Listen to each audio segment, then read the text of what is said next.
ব্যাগটা দাও। কোথায় যাচ্ছ তুমি? কেন? মাছ আনতে। ফ্রিজে মাছ আছে, ওটাই হবে। মা কি শুধু মাছ দিয়েই ভাত খাবে? তোমার মা কোন জমিদারের মেয়ে যে মাছ দিয়ে ভাত খেতে পারবে না? মুখ সামলিয়ে কথা বলবে। তুমি তো তোমার মার পছন্দের মাছ মাংস সবই তো এনেছো, ফ্রিজে রেখেছো। আর আমার মার জন্য কিচ্ছু নেই?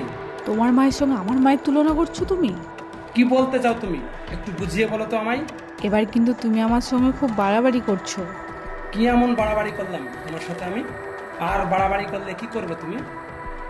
তোমার মায়ের জন্য তো অনেক কিছুই আনালে, আর আমার মাকে দেখে তুমি হঠাৎ মন চেঞ্জ করে ফেললে। আর এটা কি তোমার বাড়াবাড়ি না?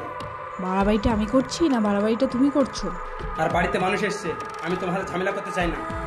আমি কি তোমার সাথে ঝামেলা করছি? আমি বাজারে যাচ্ছি। তোমাকে বাজারে যেতে হবে না। তুমি বাজারে গেলে অনেক টাকা খরচা হবে। আমার টাকা খরচা হলে তোমার কি সমস্যা? টাকা তো ইনকাম আমি করি। যখন তোমার মা বাবা আসে তখন তো আমি কিছু বলি না। আর আজকে আমার মা বাবার জন্য টাকা খরচা করলে তোমার খুব গায়ে লাগে। হ্যাঁ, আমার গায়ে লাগে। আমি 10 বছর বাইরে থেকে যে টাকা ইনকাম করেছি, আমার পরিবারের জন্য আমি খরচা করব না? আমার টাকা যদি আমার পরিবারের খরচা না করতে পারি, তাহলে আমার টাকার মূল্য কি? তোমার টাকা? তোমার জমি বাড়ি এই সমস্ত জায়গা সবই তো আমার নাম, তোমার নামে কিচ্ছু নেই। হ্যাঁ, কি বলছো তুমি? সবকিছু তোমার মানে? তোমার সব সম্পত্তিই তো আমার। এসব কি বলছো পূজা? আমি তো মিথ্যা কিছু বলিনি। এখন তুমি আমার পারমিশন ছাড়া 1 টাকাও খরচ করতে পারবে না। আর টাকা খরচা করতে হলে আমার পারমিশন নিতে হবে।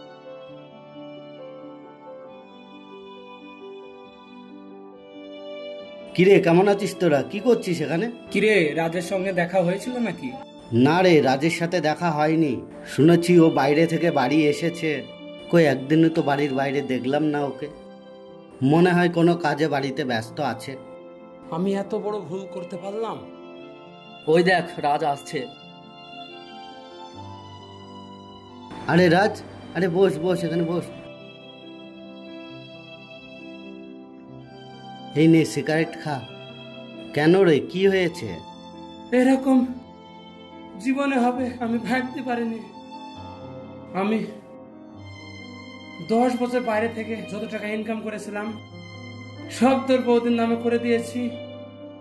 এখন সে আমাকে বলছে 1 টাকাও নাকি আমার নেই। আমি এখন সারা জীবন ইনকাম করে কি করলাম? আমার যে আর কিছুই নেই রে ভাই, কিছুই নেই। আর বলিস না ভাই। কি বলছিস তুই? হ্যাঁ রে ভাই, আমি ঠিকই বলেছি ভাই। আমি যত টাকা ইনকাম করেছিলাম আমার বউ এখন নামে করে নিয়ে বলছে কিচ্ছু নেই তোর নামে। আরে তুই তো এই কথা আগে জানাসনি। তোর সাথে এত কিছু হয়ে গিয়েছে। ভাবছি ওকে আমি ডিভোর্স দেবো, এছাড়া আমার কোনো উপায় নেই।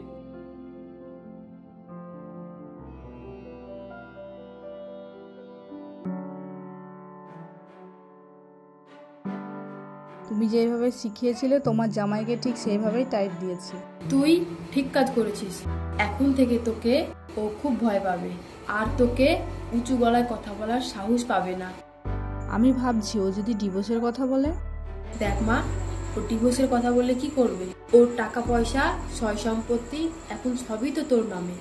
ও আমাদের কিছুই করতে পারবে না।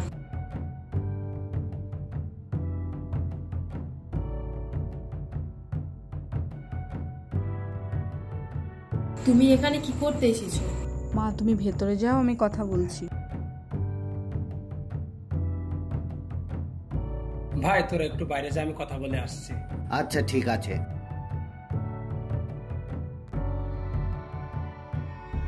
তুমি আমার সাথে যে কাজ করেছো, তোমাকে আমি ডিভোর্স দিতে চাই। হ্যাঁ, তুমি এটা কি বলছো?